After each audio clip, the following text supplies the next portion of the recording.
আসসালামু আলাইকুম। আমি ডাক্তার সোহেল রানা বলছি। গরমে শরীর ঠান্ডা রাখার উপায়।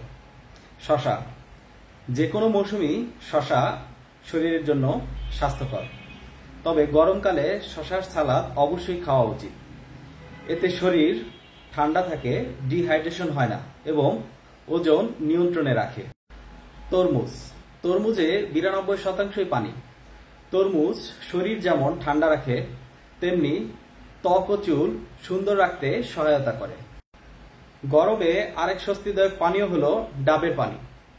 এতে রয়েছে প্রাকৃতিক ইলেকট্রোলাইটস, সেই সঙ্গে এনার্জি বাড়াতেও সহায়তা করে এটি। গরমকালে দইয়ের বিকল্প হয় না, শরীর ঠান্ডা রাখতে সাহায্য করে দই। হজম শক্তিও বৃদ্ধি করে দই। লেবুর শরবত, রোদ থেকে ফিরে কিছুক্ষণ বসে শরীরের তাপমাত্রা কমিয়ে নিন, তারপর লেবু এবং লবণের শরবত খেতে পারেন। এতে করে রোদ থেকে ফেরার পর শরীরের অস্থিরতা কমবে এবং প্রাণ জুড়াবে। কোনো ফলের শরবত বানালে তাতে পুদিনা পাতা দিতে পারেন, আবার শুধু পানিতে কয়েকটা পুদিনা পাতা এবং লেবু মিশিয়ে ডিটক্স ওয়াটার বানাতে পারেন। এতে হজম শক্তি যেমন বাড়বে এবং শরীরও ঠান্ডা থাকবে।